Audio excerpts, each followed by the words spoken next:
CS executive के students का एक मेन जो सबसे बड़ा क्वेश्चन होता है वो ये होता है कि सर कंपनी लॉ की तैयारी कैसे करें। तो आपको पता है कि कंपनी लॉ जो है वो ब्रेड एंड बटर है एक सीएस कोर्स का।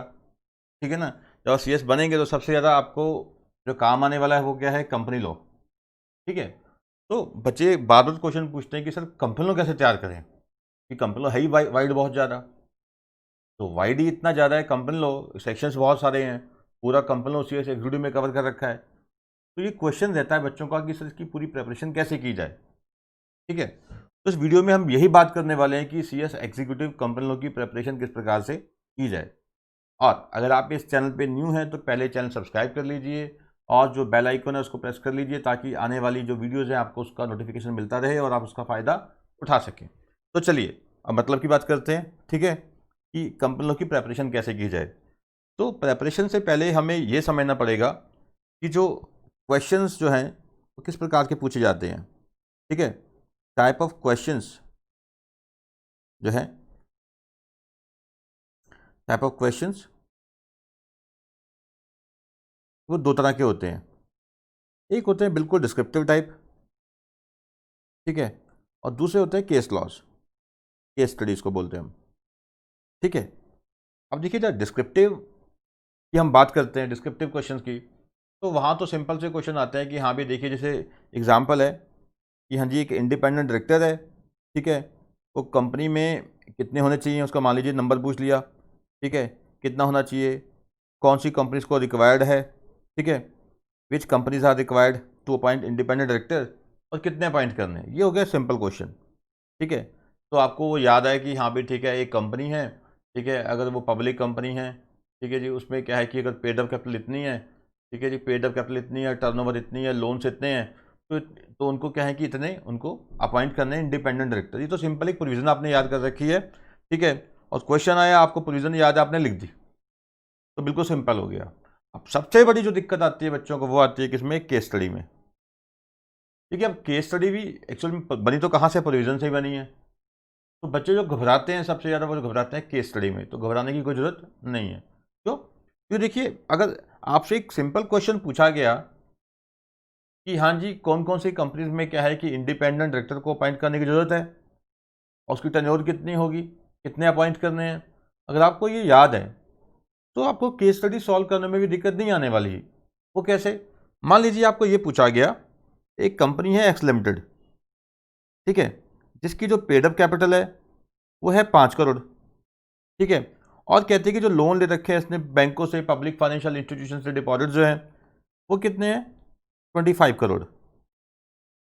वो कितने हैं, 25 करोड़। और जो टर्नओवर है इसकी वो है 125 करोड़। अब आपसे पूछा गया कि ये कंपनी क्या है कि अनलिस्टेड है, आप बताइए। और कंपनी का ये डाटा है कि इनके ऊपर जो इंडिपेंडेंट डायरेक्टर को अपॉइंट करने की रिक्वायरमेंट है या नहीं है।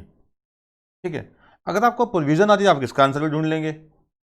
अब आंसर में ये होता है, वैसे मैं बता दूं, आपने अगर नहीं पढ़ा ये टॉपिक तो कोई बात नहीं। तो पेड अप कैपिटल अगर कितनी है पब्लिक कंपनी की, 10 करोड़ या उससे ज़्यादा। ठीक है, और जो लोन्स है, बोरिंग्स हैं, डिपॉजिट्स हैं, 50 करोड़ या उससे ज़्यादा है, और टर्नओवर कितनी है, 100 CR या उससे ज़्यादा, तो उसे 2 इंडिपेंडेंट डायरेक्टर चाहिए होते हैं। आप पीयूसी तो उसकी 10 से कम ही है तो नहीं रिक्वायरमेंट, लोन्स 50 से कम ही है तो नहीं रिक्वायरमेंट, पर उसकी जो टर्नओवर है वो 100 या 100 से ज़्यादा है, यानी 125 है। तो हाँ, तो इस पर क्या है कि ये जो इंडिपेंडेंट डायरेक्टर की जो रिक्वायरमेंट है वो एप्लीकेबल हो गई, तो उनको 2 इंडिपेंडेंट डायरेक्टर अपॉइंट करने पड़ेंगे। है कि नहीं? तो कहने का भाव यही है कि अगर आपको प्रोविजन आती है तो आप क्या है कि केस लॉ का भी आंसर निकाल लेंगे। ठीक है जी, एक तो ये चीज़ होगी कि क्वेश्चन का भी जो पूछा जाता है पैटर्न क्या रहता है। ठीक है, descriptive plus case study, case study बहुत आती है। और मैं फिर कह रहा हूँ कि आपको पहले प्रोविजन को समझना है और सीधा केस लॉ में नहीं घुसना। हाँ, केस लॉ में कब घुसना है, देखिए सबसे पहले आपको क्या करना है, तरीका क्या है। जैसे मान लीजिए आपने चैप्टर 1 स्टार्ट किया, बेसिक्स ऑफ कंपनी लॉ। ठीक है, बेसिक्स ऑफ कंपनी लॉ, आपने क्या किया, चैप्टर 1 स्टार्ट किया। अब वो जो चैप्टर 1 हो गया आपका, जब आपका वो चैप्टर 1 हो गया, बेसिक्स ऑफ कंपनी लॉ हो गया, ठीक है, तो उसके बाद आपने क्या करनी है, केस स्टडी। उसके बाद क्या करनी है, केस स्टडी। ठीक है, तो उस चैप्टर में जो भी पूछे गए क्वेश्चंस हैं, उसके चैप्टर में पूछी गई जो भी केस स्टडीज़ हैं, उसकी फिर आपने क्या है कि आपने प्रैक्टिस करनी है। तो पहले आपने क्या करना है, ठीक है, चैप्टर को पढ़ना है, प्रोविज़न को समझना है। जब आपको प्रोविज़न अच्छे से रिटेन हो जाती हैं, ठीक है, आपको रिमेंबर हो जाते हैं प्रोविजंस, उसके बाद आपने केस स्टडी करनी है, ठीक है। अगर आप साथ साथ नहीं करना चाहते तो आप बाद में क्या है कि बाद में भी कर सकते हैं, पहले चैप्टर कर लिए बाद में केस स्टडी, पर ये तरीका गलत है, ठीक है, ये तरीका गलत है। आपको चाहिए क्या कि आपको पहले बेसिक्स जो जो भी चैप्टर है वो पढ़ना है, उसके साथ ही केस स्टडी पढ़ लेनी है। उसका रीज़न ये होता है कि जब आपने प्रोविज़न अभी ताज़ी ताज़ी पढ़ी हैं तो आपका वो क्या है कि माइंड में अभी वो फ्रेश है, ठीक है, और आप साथ ही केस स्टडी करते हो तो आपको याद आया था हाँ इसमें तो ये प्रोविज़न है, ठीक है नहीं। तो फंडा यही है कंपनी को करने को, फंडा यही है, जो बेस्ट तरीका है कि आप एक चैप्टर कीजिए, चैप्टर को पूरा करते ही क्या है कि उसकी केस स्टडी कीजिए, फिर आपका क्या है कि वो एक तरह का चैप्टर पक्का हो जाता है कि आपने उस चैप्टर में जो भी गलत पढ़ा या गलत समझा, तो आप जब केस स्टडी करते हैं उसका आंसर सोचते हैं, फिर देखते हैं, मैच करते हैं, फिर आपको लग जाता है यार मैंने गलत पढ़ लिया था वहाँ पे, ठीक है। कई बार हम क्या करते हैं, लिखा और होता है, हम एंड पढ़ लेते हैं, एंड लिखा और पढ़ लेते हैं, जिससे क्या है कि उसका मतलब भी बदल जाता है। तो आपको इस चीज़ का ध्यान रखना है कि आपने पहले क्या करना है, चैप्टर फिनिश करना है, ठीक है, और उसके बाद क्या करना है कि आपको फिर जो केस स्टडीज़ हैं वो करनी है। और हाँ, एक बच्चे का क्वेश्चन ये भी रहता है कि सर कंपनियों में सर ये भी बता दो कि सेक्शंस याद करने हैं कि नहीं करने। तो मेरी बात सुनो, मैं बार बार कह रहा हूँ कि CS वालों का जो ब्रेड एंड बटर है वो क्या है, कंपनी लॉ है। सेक्शंस तो पता होने चाहिए, ठीक है, सेक्शंस तो पता होने चाहिए, ठीक है। और हाँ, अगर आप सारे सेक्शन नहीं याद रख सकते जो थोड़ा मुश्किल भी रहता है, तो तरीका क्या रहता है कि जो मेन मेन कम से कम वो तो याद कर लो। जैसे कि जनरल मीटिंग का चैप्टर है, ठीक है, उसके सेक्शन जैसे 96 से स्टार्ट हो जाते हैं, AGM से, ठीक है, तो वो कर लो। हाँ, डायरेक्टर्स के तो सारे करो, जो KMP है डायरेक्टर्स वगैरह की वो सारे करो, ठीक है। जैसे 149 से स्टार्ट हो रहा होता है डायरेक्टर्स का मिनिमम कंपोजिशन, मैक्सिमम कंपोजिशन, ठीक है, 164 है डिस्क्वालिफिकेशन का, 167 वैकेशन का, जो बार बार पूछे जाते हैं, 168 रेजिग्नेशन का, 169 रिमूवल का, जो बार बार पूछे जाते हैं।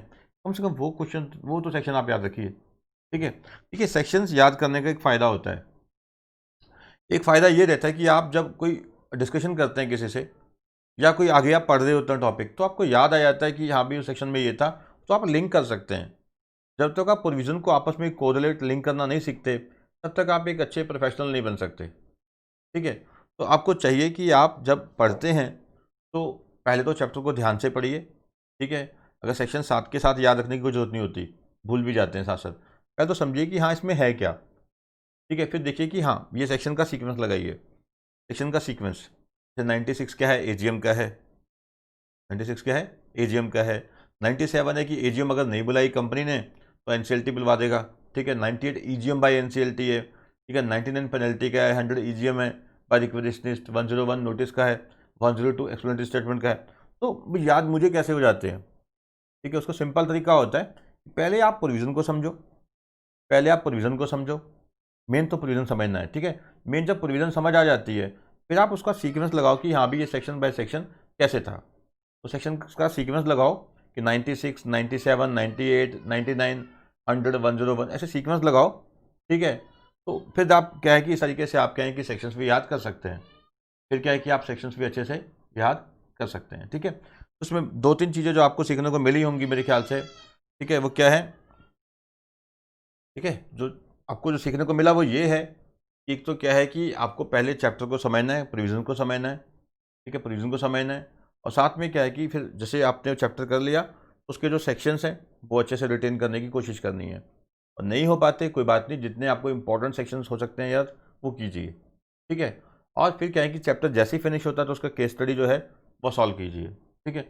और एक चीज़ ध्यान रखनी है आपने, एग्ज़ाम में जब आप ये कंपनियों का पेपर अटैम्प्ट करेंगे तो सेक्शन जो है हड़बड़ी में नहीं लिखना, पोच पोच करके नहीं लिखना, यानी कि मतलब कहने का भाव कि अगर आपको सेक्शन अच्छे से याद है तो आप लिखिए, ठीक है। अगर नहीं याद तो मत लिखिए, क्योंकि ऐसा होता है इन एग्ज़ाम में, प्रोफेशनल एग्ज़ाम में, कि अगर आपको सेक्शन आता है तो आपने सही लिख दिया तो आपका एक आधा नंबर आएगा, ठीक है। मतलब 5 नंबर का क्वेश्चन आधा या एक उसमें आ जाएगा। पर अगर आप सेक्शन ही गलत लिख देते हैं, आपको आता है बट आप डाउटफुल हो, तो मत लिखिए। अगर आप बिल्कुल श्योर हो तो लिखिए, अगर आपको 1% भी डाउट है तो मत लिखिए, आप 100% श्योर हो तो लिखिए, ठीक है। तो अगर आप गलत लिख देते हैं तो आपका सारा का सारा चला जाएगा। 5 नंबर का क्वेश्चन है, सेक्शन ही गलत लिख दिया तो गए 5 के 5, ठीक है। तो ये आपको ध्यान रखना है कि अगर आपको सेक्शन पता है तो लिखिए, नहीं पता तो मत लिखिए, ठीक है। तो कंपनी लॉ का पेपर अटैम्प्ट करते समय इन बातों को बहुत अच्छे से ध्यान में रखना है, ठीक है जी। और अभी तक अगर आपने चैनल सब्सक्राइब नहीं किया तो चैनल को सब्सक्राइब कर लो, कि जब हमारा जो चैनल का सब्सक्राइबर बढ़ता है तो हमारे को भी थोड़ी सी इंस्पिरेशन मिलती है कि हाँ, हम जो है सही डायरेक्शन में जा रहे हैं और हमें क्या है कि ऐसी वीडियोस बनाते रहने चाहिए, ठीक है जी। Thank you.